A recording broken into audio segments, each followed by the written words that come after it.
Another way to explain the idea of your inner and outer world is the metaphor of Cain and Abel. So they are twins who, we know the biblical story, they're brothers who are alive, and God comes to the earth a lot during that time in the early days and visits the brothers. And every time he comes down, Cain is like, hey God, look what I've been up to. I've just built the M25 and I've created quantum physics and I've just built the European court. And God's like, yeah, great. Where's Abel? And Cain's like, look, I've split the atom, hang out with me. I don't know, he's just up in the fields, he just doesn't do anything all day, just sits around playing music. I don't know. I mean, look, I've invented the Hadron Collider. And God's like, yeah, great. I'm just gonna go see Abel. And Cain listens to God and Abel up on the hills, and he can hear them laughing and playing music, and God stays there for days. And Cain's just sitting there stewing, furious. No matter what he does, it's never enough. He's not good enough. And so he decides he's going to kill Abel. So he invites Abel down and they have food, and when Abel is not looking, Cain comes up behind him and slits his throat and kills him, and then buries him under the tomato plants in the garden. And God comes back and he says to Cain, where's Abel? Cain's like, well, I mean, I just built a high-rise block of flats, and I created the Suez Canal, and look at all this stuff that I can do. Look, his E equals MC squared. And God's like, look, I know what you've done. I can see where you've put Abel. And this is what we do in our everyday lives. We kill our Abel. So we kill our abilities. And our Abel is our fool. Abel is free. Abel lives in the hills and plays music and is creative and liberated, and is us as a child before we made that judgment of I'm not good enough, and spent the rest of our time, for me, with that being my judgment, trying to prove that I'm good enough by doing all these outer world things.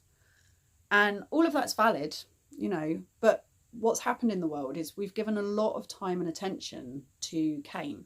We're living in a Cain world right now, and we haven't been giving time to Abel. Now, if anyone's a parent, that's a dysfunctional family. If you have twins and one of them's really loud and in your face and the other one is silent and quiet, you need to make sure as the parent that you're giving both of them time and both of them love. And if you don't, then both of them will be dysfunctional. It's not good for Cain either to be ravenously trying to just domineer the space the whole time and it never feel good enough, because it will feel disjointed and wrong. If Cain knows that both him and his brother are being given love equally, and that they are both loved and valid, and that there's Cain time and there's Abel time. And whenever you're in a situation creatively, like say if I was to say to you now, right, we're all going to get up and do 2 minutes and you can do anything and you're completely free, your Cain is going to sit there and your sphincter is going to shrink, and you're going to sit there and go, I don't know what to do. I don't know what to do. I mean, what should I do? I mean, what's everyone else going to do? In fact, I won't go first, because what I'll do is I'll wait until I see someone else go, and then I can see what they do, and then I'll know what I'll do. But I don't know what to do. Oh my God. And then you're like, oh, actually I've got a really good idea. I'm going to do this. And you play the idea out in your head. The thing playing the idea out in your head is your Abel. That's your fool.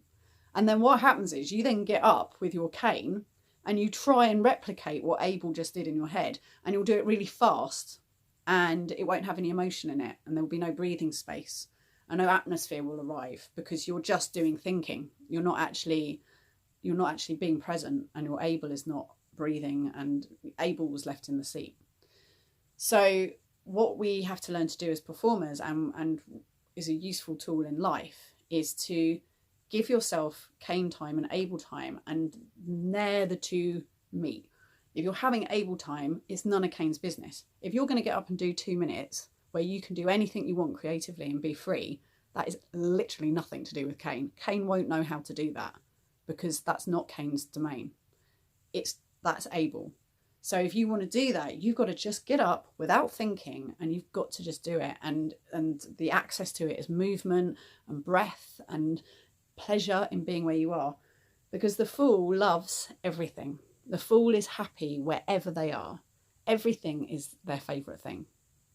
And that's the clear message of the fool, is that you're saying yes to everything. Do you want to do 2 minutes? Just get up and do anything? Yes.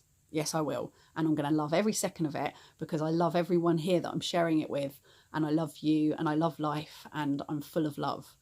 And that is the fool. It's when your inner and outer are joined, when you're bringing all the love and beauty and joy of your inner world into the outer world, and the darkness and the wonky bits and the ugly bits and your scars and your sacred, scared and scarred bits.